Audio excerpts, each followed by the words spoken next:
एक बार जोरदार नारा लगाएंगे, भारत माता की इंकलाब, आम आदमी पार्टी, अरविंद केजरीवाल।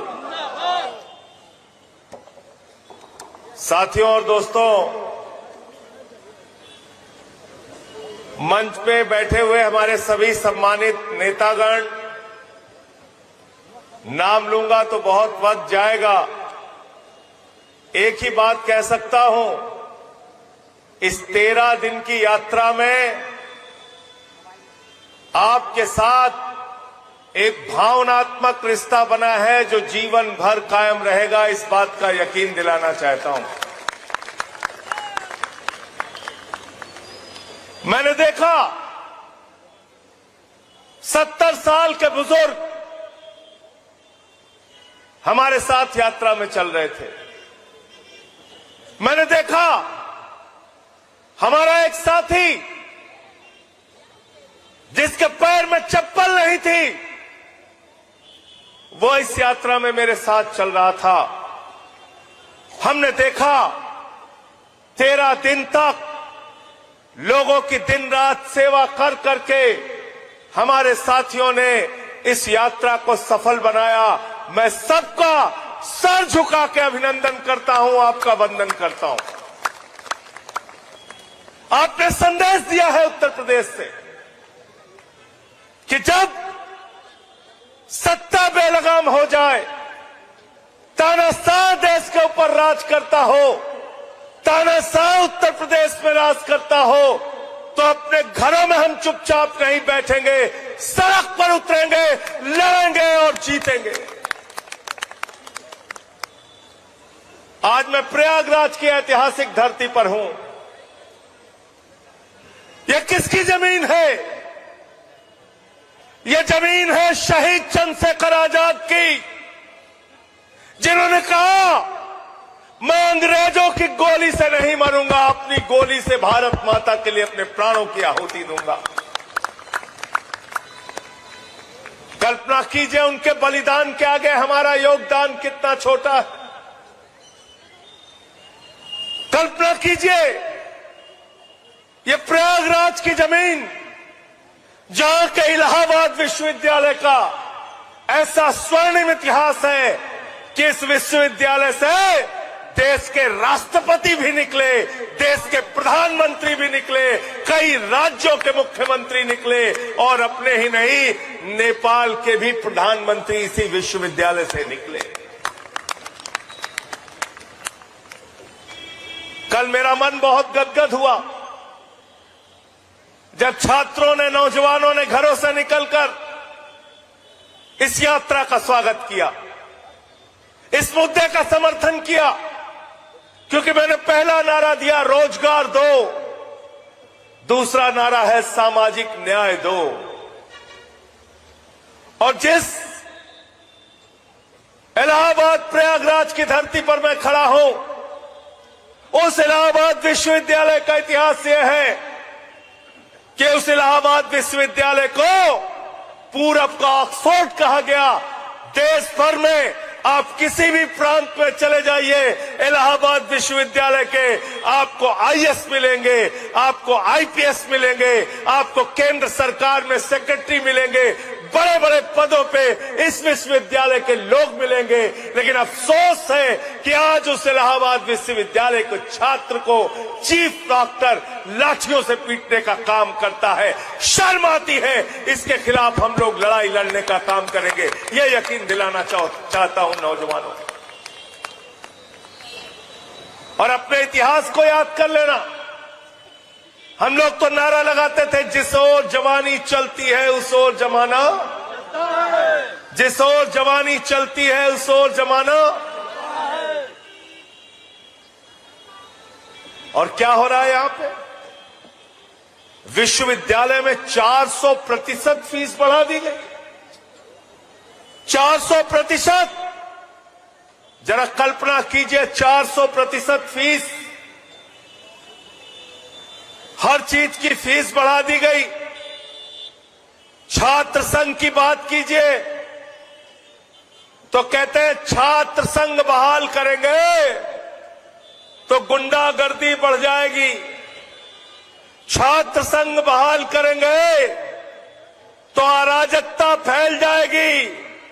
मैं इलाहाबाद विश्वविद्यालय के प्रशासन से कहना चाहता हूं, मैं केंद्र सरकार में मोदी जी से कहना चाहता हूं, शिक्षा मंत्री से कहना चाहता हूं, अरे इसी इलाहाबाद विश्वविद्यालय के छात्र संघ के अध्यक्ष मुख्यमंत्री बने, मंत्री बने, प्रधानमंत्री बने, छात्र नेता निकल के देश के बड़े बड़े पदों पर रहे, पता कर लेना, पता कर लेना। इसी इलाहाबाद विश्वविद्यालय में जब तक छात्र संघ था, इलाहाबाद विश्वविद्यालय की रैंकिंग 68 थी। आज मुझे पता चला कि 200 में भी इलाहाबाद का नाम नहीं है। 200 में भी, 200 विश्वविद्यालयों में भी इलाहाबाद विश्वविद्यालय का नाम नहीं है। आज नौजवानों को डराया जाता है, मुकदमा लिख देंगे, जेल में डाल देंगे, ये कर देंगे, वो कर देंगे, कैरियर बर्बाद हो जाएगा। मैं नौजवानों से अपील करता हूं, इनके मुकदमों और लाठियों से डरने की जरूरत नहीं है। मिलकर आपके साथ कंधे से कंधा मिला के लड़ाई लड़ने का काम करेंगे। एफआईआर लिखते हैं, एनएसए लगाते हैं, धाराएं लगाते हैं, बेरोजगारी के खिलाफ आप बोल नहीं सकते, पेपर लीक के खिलाफ आप बोल नहीं सकते। उत्तर प्रदेश में एक पेपर लीक की सरकार चल रही है, सिपाही की भर्ती हो पेपर लीक हो जाता है, दरोगा की भर्ती हो पेपर लीक हो जाता है, शिक्षक की भर्ती हो पेपर लीक हो जाता है, एसएससी की भर्ती हो एग्जाम हो पेपर लीक हो जाता है, हाई स्कूल इंटर का पेपर लीक हो जाता है, पीसीएस जे का पेपर लीक हो जाता है। एक पेपर लीक सरकार चल रही है। मैं पूछना चाहता हूं, ये पेपर लीक क्यों हो रहा है? पेपर लीक इसलिए हो रहा है कि सरकार और सत्ता में बैठे हुए लोग कमीशन खाते हैं, रिश्वत खाते हैं, नौकरियां देने के नाम पर नौजवानों को लूटने का काम करते हैं। ये पेपर लीक बंद होना चाहिए। इसके खिलाफ भी हम लोगों को मिलकर लड़ाई लड़ने का काम करना है। जिंदाबाद जिंदाबाद भैया जिंदाबाद जिंदाबाद जिंदाबाद। आप कल्पना कीजिए, एक नौजवान को उसके मां बाप कितनी उम्मीदों से इलाहाबाद विश्वविद्यालय में पढ़ने के लिए भेजते हैं, पेट काट के पढ़ाते हैं, कोचिंग दिलाते हैं, आईएएस पीसीएस की, मेडिकल की कोचिंग दिलाते हैं। हमारा लड़का सेलेक्ट हो जाएगा तो हमारा कैरियर बन जाएगा, हमारे बेटे का कैरियर बन जाएगा, परिवार को संभालेगा। इस इलाहाबाद के अंदर आज की तारीख में नौजवान आत्महत्या कर रहा है बेरोजगारी के कारण। बेरोजगारी एक बहुत बड़ी समस्या है। 2018 से उत्तर प्रदेश में मेरे भाइयों कोई शिक्षक की भर्ती नहीं निकली, चाहे बीटीसी का हो, चाहे बीएड का हो, कोई भर्ती उत्तर प्रदेश में नहीं हो रही है। स्कूल बंद किए जा रहे हैं सरकारी। उसके खिलाफ कौन लड़ा? जब योगी बाबा ने उत्तर प्रदेश के सरकारी स्कूलों को बंद करने का फैसला किया तो उसके खिलाफ लड़ने का काम आम आदमी पार्टी के कार्यकर्ताओं ने किया। और जो हजारों स्कूल बंद किए जा रहे थे, उन हजारों स्कूलों को बंद करने के खिलाफ हम लोगों ने जाके उसी प्राइमरी स्कूल पे धरना दिया जो स्कूल बंद किए जा रहे थे। बाबा को मजबूर होना पड़ा और स्कूल बंद करने का फैसला वापस हुआ। लेकिन आज भी बहुत सारे स्कूल बंद हो रहे हैं। उसकी लड़ाई कौन लड़ेगा? हम लड़ाई लड़ेंगे उसकी। संजय भैया जिंदाबाद जिंदाबाद जिंदाबाद। हमको लड़ाई लड़नी होगी। और आज मैं इस प्रयागराज की धरती पे नौजवानों से कहना चाहता हूं, लड़ाई 2-4 दिन की मत बनाओ, लड़ाई लंबी बनाओ। अरे तुम्हारा तो इतिहास यह है कि 75 में जब आपातकाल लगा तो लोकनायक जयप्रकाश नारायण के नेतृत्व में तुमने देश की हुकूमत को उखाड़कर फेंक दिया। यह है नौजवानों का इतिहास। छात्र एकता जिंदाबाद, जिंदाबाद, जिंदाबाद। तुम्हारा इतिहास यह है कि प्रफुल्ल कुमार महंतो 30 साल की उम्र में आसाम के मुख्यमंत्री बन गए। छात्रों की बदौलत वहां का आंदोलन खड़ा हुआ। तुम्हारा इतिहास यह है कि आजादी के आंदोलन के पन्नों को अगर पलटोगे तो शहीद चंद्रशेखर आजाद ने अपने प्राणों की आहुति इस देश के लिए दी। शहीद रोशन सिंह ने अपने प्राणों की आहुति दी। शहीद अशफाक उल्लाह ने अपने प्राणों की आहुति दी। शहीद राम प्रसाद बिस्मिल ने अपने प्राणों की आहुति दी। और 16 साल के खुदीराम बोस ने जब फांसी के फंदे को चूमा तब ये मुल्क आजाद हुआ है। नौजवानों की कुर्बानी की बदौलत ये मुल्क आजाद हुआ। शहीद आजम भगत सिंह की कुर्बानी की बदौलत ये मुल्क आजाद हुआ। आज तुम उन नौजवानों को डराते हो मुकदमों से डराते हो। कहते हो मोदी जी आ गए हैं, डरिए। योगी जी आ गए हैं, डरिए। अरे डरने से काम नहीं चलेगा, लड़ना पड़ेगा।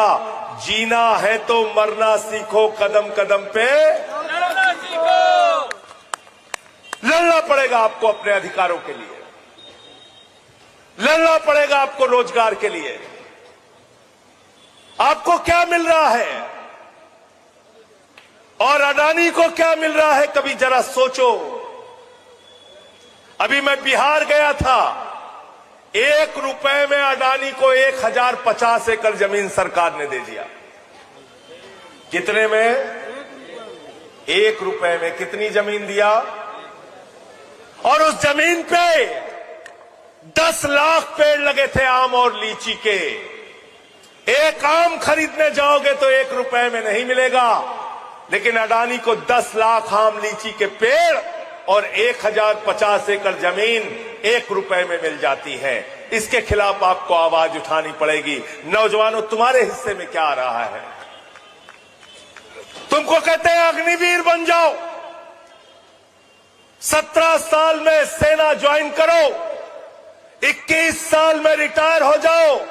मैं आज इस मंच के माध्यम से कहना चाहता हूं, ये भारत माता के साथ गद्दारी है, ये भारत की सेना के साथ गद्दारी है, ये हमारी सीमाओं के साथ गद्दारी करने का काम है, ये हमारी सेना के साथ गद्दारी करने का काम है। तुम 4 साल की नौकरी दे रहे हो। वाह मोदी जी वाह, आपको 75 साल की उम्र में तीसरी बार प्रधानमंत्री बनना है और किसान का बेटा जवान 17 साल में जवान बनेगा, 21 साल में रिटायर हो जाएगा, बाप नौकरी करता रहेगा, बेटा रिटायर हो जाएगा।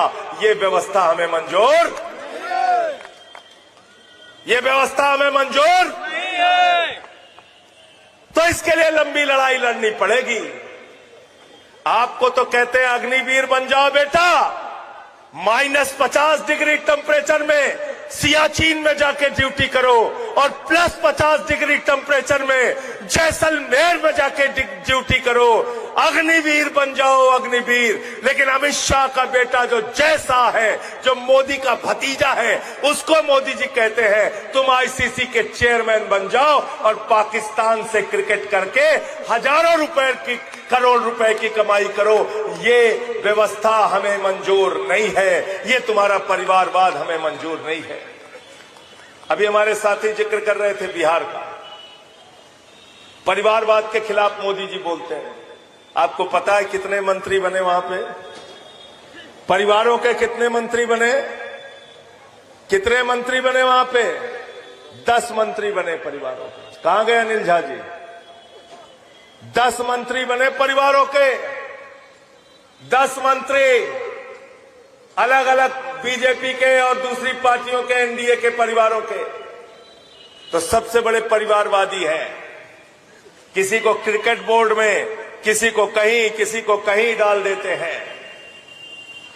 और इसलिए आपसे कहने के लिए आया हूं, आपसे अपील करने के लिए आया हूं कि ये रोजगार का सवाल, ये छोटा सवाल नहीं है। आज युवा बेरोजगार है, किसान बेरोजगार है, बुनकर बेरोजगार है, महिलाएं बेरोजगार है, रेहड़ी पटरी वाला बेरोजगार है, रोजगार सेवक बेरोजगार है, आशा बहुएं बेरोजगार है, आंगनबाड़ी वाली बेरोजगार है। सबको इकट्ठा करो और एक बड़ी लड़ाई बनाओ बेरोजगारी के खिलाफ और नारा दो, रोजगार दो, रोजगार दो, रोजगार दो।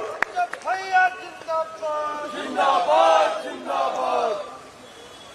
और नकली नारों में मत फंसना, बहुत बर्बाद कर लिया आपको। कभी कहते हैं भारत माता की जय, उसके पीछे छिप जाओ। कभी कहते हैं वंदे मातरम के पीछे छिप जाओ। ये हम नहीं चलने देंगे।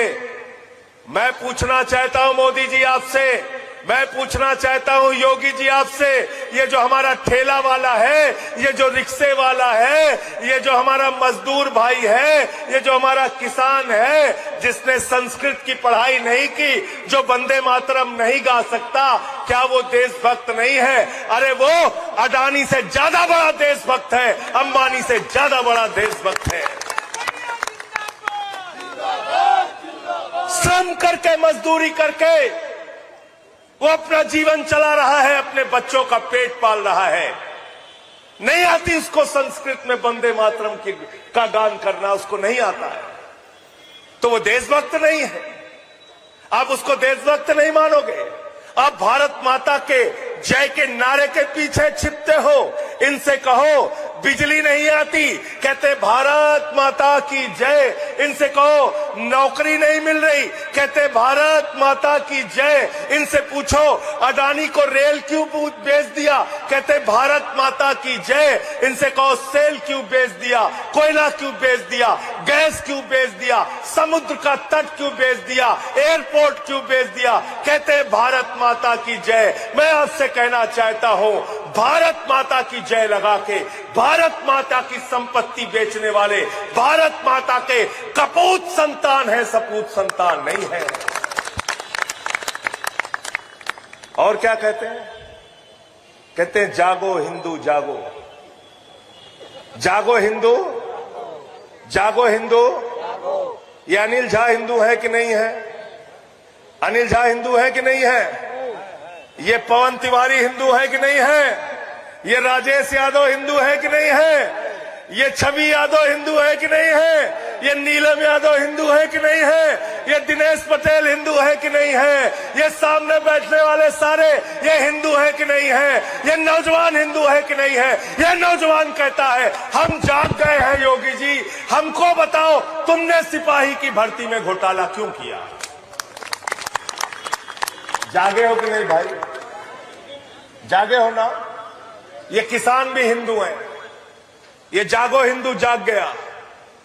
ये किसान पूछ रहा है, ये चौधरी सुरेंद्र भी हिंदू हैं, ये जाग गए, ये पूछ रहे हैं बताओ तुम खाद की एक बोरी के लिए हमें लाठियों से क्यों पिटवाते हो? हिंदू जाग गया है। ये जनक प्रसाद जाग गए हैं। ये पूछ रहे हैं तुमसे कि तुम बताओ एसएससी के पेपर में लीक करा के कितना माल कमाया, कितना घोटाला किया? जवाब दो, जवाब दो। ये प्रशांत यादव हिंदू है, ये भी जाग गया है, पूछ रहा है आपसे। हमारी बहन राजकुमारी आई है, उसने पुलिस वालों से भिड़ंत की थी, लड़ाई लड़ा था। हम पूछ रहे हैं, हिंदू हैं, कि बताओ तुमने हिंदुओं के बच्चे जहां पढ़ रहे थे उन सरकारी स्कूलों को क्यों बंद किया? बताओ, हम जाग गए हैं, बताओ। नकली नारों में छिपते हो। कभी जागो हिंदू, कभी वंदे मातरम, कभी भारत माता की जय। अरे हम वंदे मातरम भी कहेंगे, भारत माता की भी जय कहेंगे, और हम हिंदू धर्म को भी मानेंगे, लेकिन तुम जैसे काल नेमी लोगों को पर्दाफाश भी करेंगे। ये बहरूपिया बनके जो टहल रहे हो ना, तुम्हारे बहरूपिया चेहरे को हम लोग खोलेंगे का काम करेंगे। कौन चला रहा है हिंदुस्तान को इस वक्त? सिर्फ 4 लोग। लिख के जाओ, कागज पर नाम बताता हूं। देश का प्रधानमंत्री नरेंद्र मोदी गुजरात से, देश का गृह मंत्री अमित शाह गुजरात से, देश की आर्थिक संपत्तियों पर कब्जा अंबानी गुजरात से देश की आर्थिक संपत्तियों पे कब्जा, अडानी गुजरात से, ये 4 बनाम 144 करोड़ की लड़ाई है, याद रखना। उसी गुजरात में तो गांधी हुए, उसी गुजरात में सरदार वल्लभ भाई पटेल हुए, उनको हम नमन करते हैं। लेकिन ये गुजरात के 4 लोग ये देश की आर्थिक सत्ता और देश की राजनीतिक सत्ता पे कब्जा किए हुए हैं, ये हमें मंजूर नहीं है। भाई भाई देश बेच के खाई मलाई, देश को लूटने का काम कर रहे हैं। यहां पे एक बिजली मंत्री है, क्या नाम है उनका, एके शर्मा। गर्मी में सब परेशान थे, पहुंच गए, पसीना आ रहा था लोगों को, कहने लगे मंत्री जी, मंत्री जी, मंत्री जी, लाइट नहीं आ रही है, बच्चे रात में सो नहीं पाते। बोले जय श्री राम। भगवान श्री राम ने आपको कहा है कि तुम नाकारे बनो, तुम अपनी प्रजा की सेवा ना करो। भगवान श्री राम ने आपसे कहा है कि बिजली मंत्री के तौर पे तुम बिजली ना दो, फिर हमारा नारा लगा के लोगों को मूर्ख बनाओ।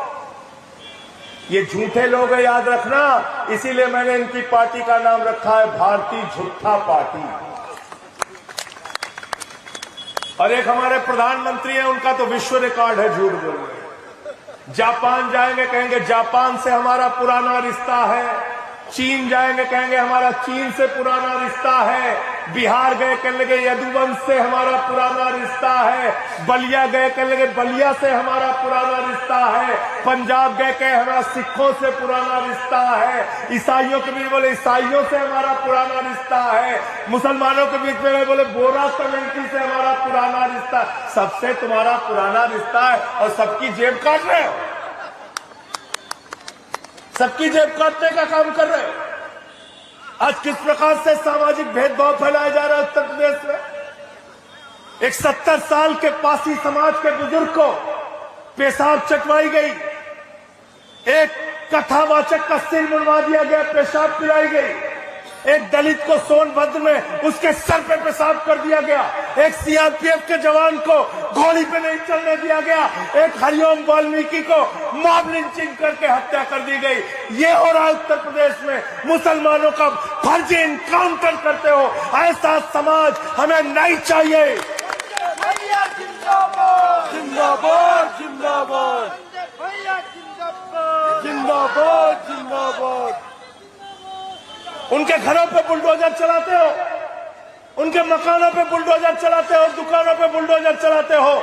इसीलिए हम सरयू से निकले और संगम में आए। हमने संदेश दिया पूरे देश को, पूरे उत्तर प्रदेश को कि जब गंगा, यमुना, सरस्वती, पवित्र नदियां मिलकर आपस में रह सकती हैं, तो इस देश का हिंदू, मुसलमान, सिख, ईसाई, अगड़ा, पिछड़ा, दलित, सवर्ण एक साथ मिलकर क्यों नहीं रह सकता।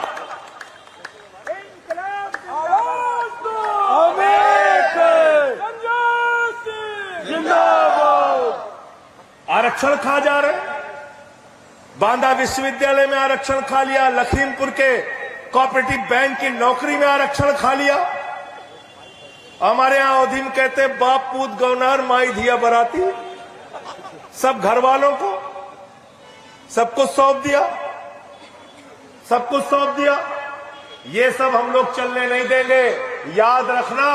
पत्रकार लोग हमसे पूछ रहे थे, संजय जी अभी तो बिहार में ऐसा परिणाम आया है, ऐसे समय में आप यात्रा क्यों निकाल रहे हैं। मैंने कहा था, डॉक्टर लोहिया ने कहा, इस देश के अंदर अगर सड़क खामोश हो गई तो संसद आवारा हो जाएगी। संसद में जो ताना साहब बैठा है उसको जगाने के लिए सड़क को जिंदा रखना पड़ेगा। इसलिए आप सबसे कहना चाहता हूं, आपका नमन करके, आपका वंदन करके, आपका पूजन करके आपसे कहना चाहता हूं, 8 चरणों में ये यात्रा चलेगी, अभी खत्म नहीं हुई है, याद रखना। 8 चरणों में रुहेलखंड भी जाएंगे, बुंदेलखंड भी जाएंगे, पश्चिम में भी जाएंगे, काशी में भी जाएंगे, बौद्ध प्रांत में भी हम जाएंगे। हम सारे जगहों पे जाएंगे और 8 चरणों में इस यात्रा को चलाएंगे। संजय भैया जिंदाबाद जिंदाबाद जिंदाबाद। पवन तिवारी कह रहे हैं बाबा पे कुछ बोले नहीं, एक यात्रा और चल रही है। हमने कहा वो प्रॉपर्टी का काम करता है, उसके बारे में ज्यादा नहीं बोलना चाहिए। अभी उस कह रहा था 25,000 गद्दा चोरी हो गया। कचौड़ी पहले खा लेते हैं लोग। हमारे ये अनुशासित साथी हैं, इन्होंने पूरे 13 दिन की यात्रा पूरी पवित्रता और ईमानदारी के साथ पूरी की। तालियां बजाइए, इनका स्वागत कीजिए, अभिनंदन कीजिए।